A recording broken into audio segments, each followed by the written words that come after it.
नाज़रीन, इमरान खान को ऑफर की गई पहले पेशावर की किसी जेल में ट्रांसफ़र होने की और फिर उसके बाद बनी गाला में। कंफर्म खबर है, इसमें कोई दो राय नहीं है, सारे हल्के इस पे मुत्तफिक है। इमरान खान ने यह कहा कि अनटिल अनलेस, जब तक मेरा एक अदना सा कारकुन भी जेल में बाकी है, मैं घर नहीं जाऊंगा। हाउस अरेस्ट या फिर कोई डील करना ये मेरे लिए नहीं है, मैं बिल्कुल भी नहीं कर रहा। नाज़रीन, यह भी कहा जा रहा है, मुस्तनद तरीन ज़राए की ये खबरें हैं कि बैकडोर राब्तों में कुछ चीज़ें डेवलपमेंट की तरफ जा चुकी हैं, कुछ चीज़ें तय हो गई हैं। वो चीज़ें क्या हैं वो हम रखेंगे आपके सामने। हुकूमत जो खुसूसन मुस्लिम लीग नून और पाकिस्तान पीपल्स पार्टी, इनका सियासी मुस्तकबिल नहीं है, ये आगे मजीद परेशानियों में घिर रहे हैं। कैसे, इसको भी हम डिस्कस करने जा रहे हैं आज के प्रोग्राम में। तो आज के प्रोग्राम का नाज़रीन बाकायदा आगाज़ करते हैं। सबसे पहले हम लोग शामिल करते हैं बानी चेयरमैन पाकिस्तान तहरीक इंसाफ इमरान खान की खबर। अब खबर ये है कि आखिरी जो इमरान खान के साथ एक बड़ी शख्सियत की मुलाकात हुई और उन्होंने कोशिश की।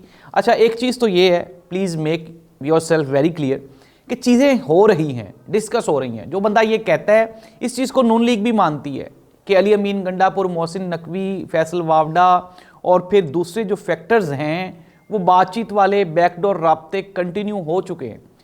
26 नवंबर को पाकिस्तान तहरीके इंसाफ की इस्टेब्लिशमेंट के साथ एक बड़े पैमाने पर एक बड़ी मीटिंग हुई थी, जिसमें काफ़ी सारी चीज़ें जो थीं वो पाइपलाइन होगी। लेकिन उस दिन भी इमरान खान साहब ने यह कहा था कि मैं किसी किस्म का कोई मैसेज नहीं रिकॉर्ड करवाऊंगा अनटिल अनलेस कि मुझे कंफर्म ना हो जाए कि होने क्या वाला है। इमरान खान डट के खड़ा हुआ है और 26 के बाद फिर उसके बाद वो जो सानेहा डी चौक हुआ उसमें चीज़ें ख़राब हुई। और ये जो ख़राब कौन कर रहा है, मैं आपको बड़ी खबर दे रहा हूं, ब्रेकिंग न्यूज़ दे रहा हूं। इरफान सदीकी साहब को कमेटी में इसलिए रखा गया है कि वो बाहर रहकर चीज़ों को ख़राब ना करें। इरफान सदीकी क्या करता है, ये मियां नवाज शरीफ साहब का बहुत ही करीबी साथी है। ये एक तरफ पाकिस्तान तहरीके इंसाफ को वरगलाता है, उकसाता है और जो एग्रीमेंट या जो बातचीत हो रही है उसको ख़राब करता है। दूसरी जानिब ये जो एस्टेब्लिशमेंट का हल्का है उन तक मिस इन्फॉर्मेशन लेके जाता है। ये एक दो लोग ऐसे हैं पाकिस्तान मुस्लिम लीग नून में जो कि मियां मोहम्मद नवाज शरीफ साहब के इंतहाई करीबी साथी हैं। वो चीज़ों को, डिस्कशन को आगे नहीं जाने दे रहे। कह रहे थे जी मियां नवाज शरीफ साहब चाहेंगे तो इमरान खान रिहा हो जाएगा। यार, मैं फिर दोबारा कहता हूं, फैक्ट्स की बुनियाद पे बहस किया करो, खबरों की बुनियाद पे बहस किया करो। फैक्ट्स ये हैं कि मियां मोहम्मद नवाज शरीफ साहब किस्सा पारीना बन चुके हैं। वो तो 2013 के बाद बेचारे आहिस्ता आहिस्ता 2018 में तो उन्होंने अपनी कब्र खोद ली थी सियासी। फिर जब इमरान खान की जब अदम एतमाद आई इमरान खान के खिलाफ और इमरान खान की हुकूमत ख़त्म की गई, उसका सबसे ज़्यादा नुकसान मियां नवाज शरीफ साहब को हुआ। नवाज शरीफ साहब का आप ये कह लें कि वो डेड एंड था। अब नवाज शरीफ नहीं है पाकिस्तान की पॉलिटिक्स में। पाकिस्तान की पॉलिटिक्स में दो ही हल्के हैं, मैं ये हर जगह पे कहता हूं, दो ही हल्के हैं, एक है इमरान खान और एक है एंटी इमरान खान। एंटी इमरान खान के खिलाफ कभी एस्टेब्लिशमेंट खड़ी होती है, कभी नून लीग खड़ी होती है, कहीं पे पीपल्स पार्टी खड़ी होती है, कहीं पे कोई और जमातें खड़ी होती हैं, कोई और फैक्टर्स खड़े होते हैं, कहीं पे सोशल मीडिया खड़ा होता है इमरान खान के खिलाफ। लेकिन जद्दोजहद सारी की सारी इमरान खान की है। इमरान खान ही पाकिस्तान की सियासत का मुस्तकबिल है। इमरान खान ने यह कहा, उन्होंने कहा जी कि नहीं, बिल्कुल भी नहीं। एक बहुत बड़ी मुलाकात हुई जिसमें इमरान खान को यह ऑफर की गई कि हम आपको पहले KPK की किसी जेल में ट्रांसफर करते हैं, आप वहां पर जाकर सुकून से अपनी पॉलिटिक्स वगैरह ये वो मैटर्स देखें, फिर उसके बाद हम आपको बनी गाला में ट्रांसफर कर देते हैं, शिफ्ट कर देते हैं। लेकिन इमरान खान ने इसके ऊपर भी कहा कि नहीं, अनटिल अनलेस, जब तक मेरा एक एक वर्कर, एक एक साथी वो अपने घरों में नहीं चला जाएगा तब तक मैं जेल में हूं। और इमरान खान ने साथ में यह भी कहा कि मैं यहां पे अब तो मैं सेट हो गया हूं। नाज़रीन, इसका मतलब कतन ये नहीं है कि इमरान खान हमेशा जेल में रहने वाला है। इमरान खान, मैं आपको ये वैलिड तरीन खबर दे रहा हूं कि जनवरी के आखिरी हफ्ते में, फरवरी के पहले हफ्ते में इमरान खान ने जेल से बाहर आना है और आना ही आना है। लेकिन इमरान खान आना किस तरह से चाहता है? इमरान खान कोई भी डील लेके नहीं आना चाहता। इमरान खान यूं जेल से बाहर निकल के विक्ट्री का निशान बना के और लोगों के जम्मे गफीर से खिताब करना चाहता है, और यही होना है। जाहिर सी बात है, होना भी यही चाहिए। यार, वो बंदा जिसने 2 साल तक बहादुरी के साथ जेल काट ली है, क्या अब वो इस तरह से वो डील करके बाहर आएगा? बिल्कुल भी नहीं, हो ही नहीं सकता। हुकूमत के लिए परेशानी है। हुकूमत के लिए परेशानियां ये हैं कि एस्टेब्लिशमेंट ने मुस्लिम लीग नून के ऊपर जो एतमाद किया था वो टूट गया। जो इकोनॉमिकल रिफॉर्म्स ये वादा करके आए थे वो नहीं हो पा रही। अवाम तंग है। पहले बिजली के बिलों से तंग थी, अब गैस के बिलों से तंग है। फिर उसके बाद अगर मुल्क में हम इंफ्रास्ट्रक्चर या फिर जो आज़ादी इजहार राय है उसको देखें तो उसके ऊपर भी परेशानी है। नाज़रीन, पाकिस्तान तहरीक इंसाफ के जो गिरफ्तार शुदा कारकुनान थे 9 मई वाले, उनको फ़ौजी अदालतों से बिल आखिर सज़ाएँ हो गई। इमरान खान के भांजे को, उनको 10 साल सज़ा हुई और आबाद फ़ारूक को, हमारा दोस्त है आबाद फ़ारूक, उसको 2 साल सज़ा हुई।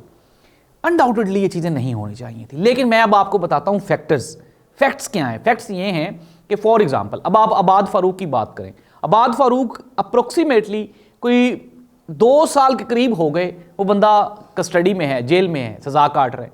उसको 2 साल ही सज़ा हुई है। इट मीन्स दैट कि उसकी ये सज़ा तो ख़त्म हो जाएगी, जो ही वो जेल में ट्रांसफ़र होगा उसकी ज़मानत हो जाएगी। अगर हम बात कर लें इमरान खान के भांजे की, तो इमरान खान के भांजे के जो वालिद साहब हैं वो हमारे भी दोस्त हैं, सहाफ़ी हैं। अब अगर उनकी बात करें तो वो बेचारे इतने परेशान थे कि उनको अपने बेटे के साथ मुलाकात ही नहीं होती थी, दर बदर की ठोकरें खा रहे थे। मैं ये नहीं कह रहा कि सजाएं हुई हैं तो ये अच्छा हुआ है, होनी चाहिए थी, बिल्कुल भी नहीं मैं डिफेंड करता। पूरी दुनिया इसको डिफेंड नहीं कर पा रही और ना ही हम इसको डिफेंड करेंगे। देखें, फौजी अदालतों का जो मामला है वो इमरान खान के दौर में भी फौजी अदालतें थीं, सजाएं होती थीं, लेकिन वो कुछ सियासी कैदियों को सजाएं नहीं होती थी।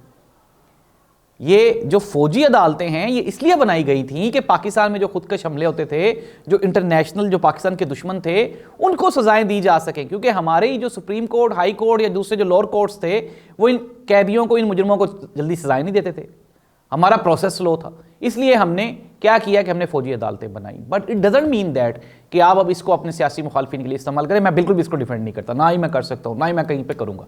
लेकिन मैं आपको अब फैक्ट्स ये बता रहा हूँ कि वो लोग, अब देखें, पहले 22-23 लोगों को पहले हुई, 61-62 को बाद में हुई, अब 80-85 ये वो लोग हैं जिनका पता ही नहीं चल रहा था, उनके घर वालों के साथ उनकी मुलाकातें ही नहीं हो रही थी और उनकी ज़िंदगी का कोई मुस्तकबिल ही नहीं था। ये जाएंगे फौजी अदालतों से जिनको सजाएं हुई हैं, ये हाई कोर्ट में, सुप्रीम कोर्ट में अपील करेंगे।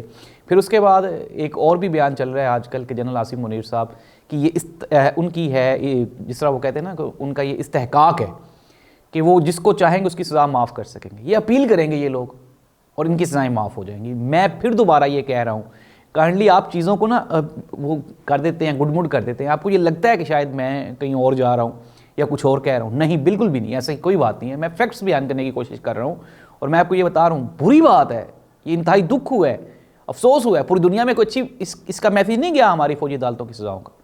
लेकिन मैं फिर दोबारा कह रहा हूँ कि वो बेचारे लोग जो कि पार्टी वर्कर्स, जो कि जेलों में कैद थे, जिनके वालिदैन से उनके बेचारों की 2-2 साल से मुलाकातें नहीं हुई, बीवी बच्चों के साथ मुलाकातें नहीं हुई, अब क्या होगा, वो सिस्टम में आएंगे और उनकी ज़मानतें हो जाएंगी और वो अपने घरों को चले जाएंगे। मैं दोबारा फिर आपको बता रहा हूँ कि सियासत सिर्फ और सिर्फ इमरान खान की है, PTI की है, नून लीग, पीपल्स पार्टी, ये तो अपने अपने मसाइल में बेचारे घिरे हुए हैं। अनडाउटेडली इक़्तिदार उनके पास है, हुकूमत उनके पास है, लेकिन इसके बावजूद भी ना ही तो वो लोगों के दिलों पे हुकूमत कर पा रहे हैं, ना ही वो लोगों के जहनों पे हुकूमत कर पा रहे हैं। इट मीन्स दैट कि बिल आखिर कैदी नंबर 804 ही है जो कि पाकिस्तान की आवाम को, पाकिस्तान की जो मौजूदा सियासी सूरत हाल है उसमें से पाकिस्तान को निकालेगा। अल्लाह इस मुल्क का हामी नासिर हो। अल्लाह हाफ़िज़।